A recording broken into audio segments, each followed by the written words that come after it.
సమర్థ సద్గురు శ్రీ సాయినాథాయ నమః. శ్రీ సాయి లీలామృతం అధ్యాయం 13 సాయి సాంప్రదాయము పార్ట్ 1. ఇహపర శ్రేయస్సు చేకూర్చే జీవిత విధానమే ధర్మం. సృష్టి మానవులు తత్వమెరగని మహనీయులన్నీ దేశాలకు తగిన ధర్మం బోధించారు.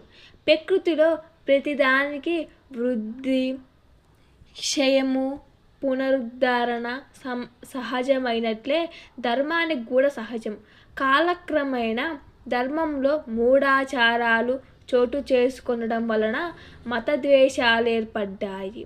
అందుకే ప్రతి యుగంలో వలనే ఈ యుగంలో కూడా నిజమైన ఆధ్యాత్మిక ధర్మం తెలిపి మూఢాచారాలు తొలగించడానికి బాబా అవతరించారు.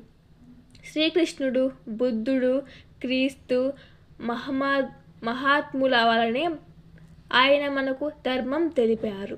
ఒక పేద బ్రాహ్మణుడు బాబాను ధన సహాయం కోరాడు కానీ లోపల ఆయన ముస్లిం అనే శంకరు కూడా ఉన్నది. మొదట కొంతసేపు సాయి పట్టించుకోలేదు కానీ చివరికి ఒక కాగితాపు పొట్లమిచ్చి, దీనిని ఇంటికి తీసుకుపోయి నువ్వు బిడ్డలు తినండి, దానిలో విప్పి చూడవద్దు అన్నారు. అతడు తన ఊరికి బయలుదేరాడు. పోను పోను కుతూహలం ఎక్కువై చివరికి ఒక కాలువ గట్టు చేరి ఆ పొట్లం విప్పి చూచాడు. అందులో పొట్టేలు మాంసం ఉన్నది. వెంటనే దాన్ని కాలువలో పారివేశాడు. నీటికి తగులగానే ఆ మాంసం బంగారంగా మారి చూస్తుండగానే మునిగిపోయింది. అతడు నిరాశగా తన పై పంచ ఆ కాలువలో పిండుకున్నాడు. అప్పుడందులో ఒక సన్నని బంగారు పోగు కనిపించింది. సద్గురు యొక్క వేషభాషాలు పట్టించుకోకు, ఆయనను విశ్వసించిన వాడే కృతార్థుడవుతాడు. నిత్య జీవితంలో మనోనిగ్రహం సాధించిన వారికి మాత్రమే ఉపవాసం ఇంద్రియాల విగ్రహం సాధించడానికి పనికొస్తుంది. మిగిలిన వారికి ఉపవసించినప్పుడు రుచులు మీదకు మనసు పోతుంది కనుక వ్యర్థమే గాక అనర్థం కూడా. అందుకే సాయి తన భక్తులను ఉపవసించనిచ్చేవారు కాదు. ఒకరోజు దాదా కేల్కర్తో ఆయన, ఇప్పుడు సీమోగా పండుగలు కదా, బిడ్డలను ఉపవసించనివ్వము అన్నారు. ఆయన మాటలు ఎవ్వరికీ అర్థం కాలేదు.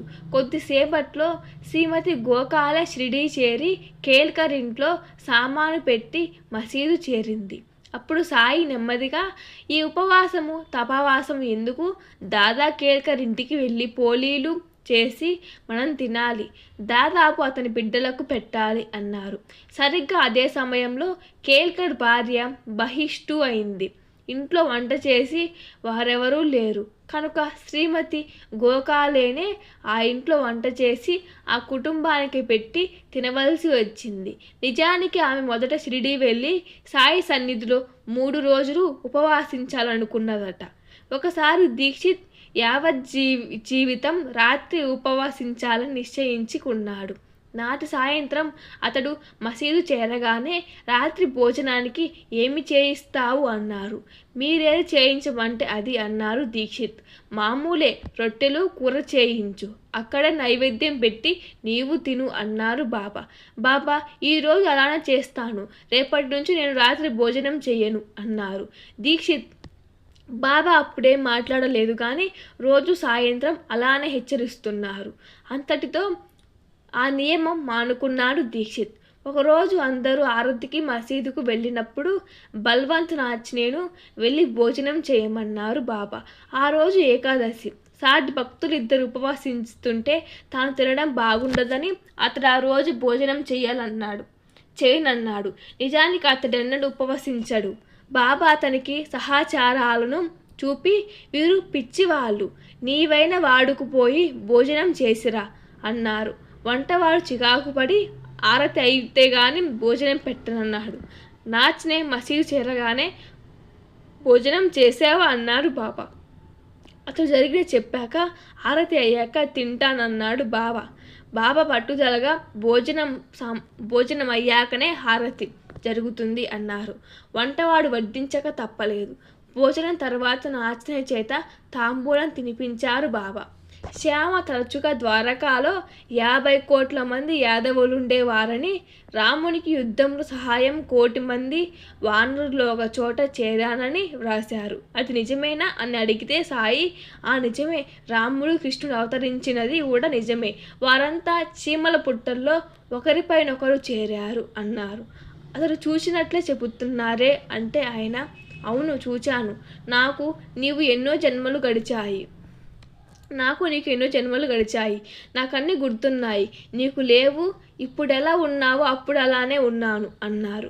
మరోసారి ఇతడే బ్రహ్మలోకము మతలుగా ఉంటే తనకు చూపమని పట్టుబట్టాడు. భగవంతుని ముందు అని అల్పాలని అశాశ్వతములని వాటిని పట్టించుకోవద్దని చెప్పినా అతను వినలేదు. బాబా అతనిని కళ్ళు మూసుకోమన్నారు. అతను ఆయా లోకాలు కనిపిస్తుంటే బాబా సత్యలోకంలో బ్రహ్మను, వైకుంఠంలో విష్ణువును, కైలాసంలో శివుణ్ణి చూపి మనం కోరవలసినది వీటికి అతీతమైనది అన్నారు. నాగపూర్ జిల్లాలకు చెందిన భీష్మకు 1908లో ఒక రాత్రి కలలో ఒక నల్లని సద్బ్రాహ్మణుడు దర్శనమిచ్చి ఒక కాగితం మీద సచ్చిదానంద అన్న మంత్రం చూపాడు. తర్వాత అతడు ఒక సాధువును అడిగితే అది అతని సద్గురు నామమని చెప్పాడు. తర్వాత అతడు షిరిడి వచ్చినప్పుడు సాయి అతన్ని చూస్తూనే నవ్వి జై సచ్చిదానంద అన్నారు. అతను ఆశ్చర్యపోయి తనకు స్వప్నం దర్శనమిచ్చిన గురువే వీరేమేమో అనుకున్నాడు. కానీ వారు వైష్ణవుడు, సాయి ముస్లిం కదా అని శకించాడు. ఒకరోజు సాయి, మేమే సర్వత్రా సంచరిస్తున్నాము, బొంబాయి, పూణే, నాగపూర్ మొదలగు ప్రదేశాలన్నీ రామమయమే, తెలిసిందా మిత్రమా, నీవు 5 లడ్డూలు ఇవ్వాలి అన్నారు. మరోరోజు తెల్లవారగానే అతని హృదయంలో కవిత పెళ్ళుబికి వెంటనే 2 పాటలు రాశాడు. కానీ ఆపై ఒక్కటి కూడా నడవలేదు. వాటిని సమర్పించగానే సాయి అతనినే పాడి వినిపించమన్నారు. అతడు పాడాక అతని తలపై చేయి పెట్టి ఆశీర్వదించారు. అతనికి మళ్ళీ స్ఫూర్తి కలిగి మళ్ళీ 3 పాటలు రాసి ఆయనకు వినిపించాడు. అవే మొదటి షిరిడీ సాయి హారతులు.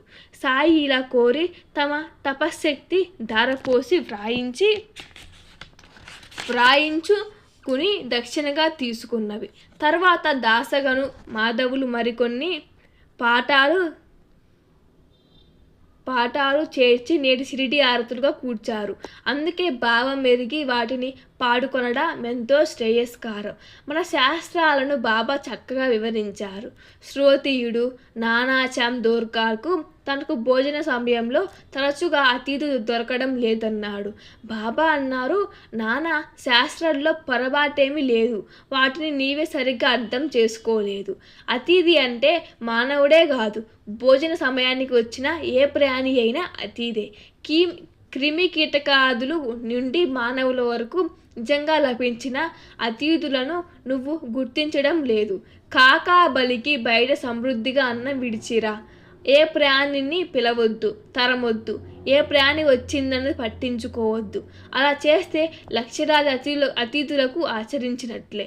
ఏ విషయంలోనైనా కొంతవరకు జాగ్రత్తగా అవసరమే, సహజమే. కానీ సర్వానికి కర్త భగవంతుడేనని, సద్గురు అనుగ్రహాన్ని మించినదేనని లేదన్న సత్యాన్ని అది మరిపించకూడదు. అతి పిరికితనంగా మూఢనమ్మకంగా మరవకూడదు. ఒకప్పుడు షిరిడి పరిసరాలలో కలరా వ్యాపించింది. పక్క గ్రామాలతో సంబంధం లేకుండా ఆ గ్రామస్తులు జాగ్రత్త పడ్డారు. మంచిదే. కానీ ఊరిలో కట్టెల బండి ప్రవేశించడం అశుభమని నమ్మి నిషేధించి దానిని ఉల్లంఘించిన వారికి జరిమానా ప్రకటించారు.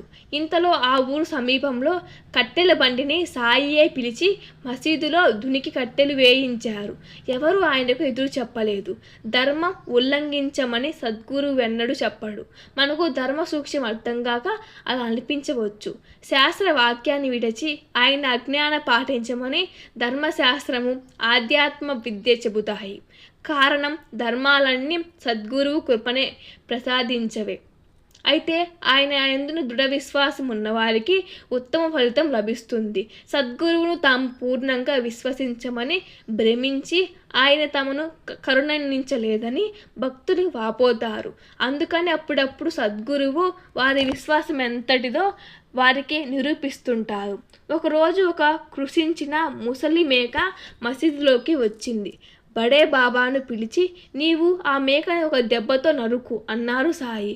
అది తన వల్ల కాదని చెప్పి అతడు అక్కడి నుండి వెళ్ళిపోయాడు. బడే బాబా శ్యామాను పిలిచి రాధాకృష్ణ ఆయి వద్ద నుండి కత్తి తెచ్చి ఆ మేకను నరకమన్నారు సాయి. ఆమె మొదట తెలియక కత్తి పంపింది కానీ ఎందుకో తెలిసి తిరిగి తెప్పించుకున్నది. శ్యామ కూడా వేరొక కత్తి తెస్తానని వెళ్ళి తిరిగి రాలేదు. సాయి అలానే దీక్షిత్ను ఆజ్ఞాపించారు. అతడు కత్తి తెచ్చాడు కానీ సాయి కేవలం తన భక్తిని పరీక్షిస్తున్నా తలచి వెనుకాడుతుంటే మేక నరకమని ఆజ్ఞాపించారు. సరిగ్గా అతను నరకబోయే సమయానికి వారించి దానిని విడిచిపెట్టు, నేనే చంపుతాను కానీ మసీదులో కాదు అన్నారు సాయి. ఆ మేక కొన్ని అడుగులు బయటకు నడిచి చచ్చి క్రింద పడింది. దాదా కేల్కర్ ఆచారపరుడు. ఒకప్పుడు అతనికి పైకమిచ్చి మాంసం తెమ్మన్నారు బాబా. ఆ సద్బ్రాహ్మణుడు నిస్సంకోచంగా బయలుదేరాడు. అప్పుడు సాయి అతనికి వారించి మరెవ్వరినీ పంపమన్నారు. తరువాత అసలు మాంసమే అవసరం లేదన్నారు. మరొకప్పుడు ఆయన వంట చేస్తూ అతనిని పిలిచి మాంస పలావు ఎలా ఉన్నదో చూడు అన్నారు. అతడు చూడకుండానే బాగానే ఉన్నది అన్నాడు. చూడకుండానే బాగుంటుందంటావేం, మూత తీసి చూడు అంటూ సాయి అతని చేతిని గుండిగల్లోనికి తోసి గరిటెతో కొంచెం పళ్ళెంతో వేయి, ఆచారం గురించి భయపడకు అని అతన్ని ప్రేమగా గిల్లారు. ఇటువంటి విషయాలలో సాయి ముస్లిం భక్తులను కూడా విడిచిపెట్టలేదు. ఒక ముస్లిం తనకు సంతానం కలిగితే షిరిడీలో మిఠాయి పంచుతానని మొక్కుకున్నాడు. అతని కోరిక ఫలించింది. అతను షిరిడీ చేరి మిఠాయి పంచడానికి బాబా అనుమతి కోరాడు. ఆయన నవ్వి మారుతి ఆలయంలో పంచమన్నారు. అతడు నివ్వెరబోయి, నేను ముస్లింను కదా, అదెలా సాధ్యం అన్నాడు. బాబా నవ్వుతూ, ఇటీవల వారికి జరిగిన యుద్ధంలో మారుతి అల్లాహ్ను ఓడించాడు అని ఉగ్రులై, ఏ ముస్లింరా నువ్వు, ఆలయంలో మిఠాయి పంచుపో అని గద్దించారు. సర్వగతుడైన భగవంతునిపై భక్తికి మతభేదం ఆటంకం కాదని వారి భావం. అతడు బాబా ఆజ్ఞను పాటించాడు. Thank you for watching. Please share and subscribe and like. అలాగే తప్పులుంటే మన్నించండి.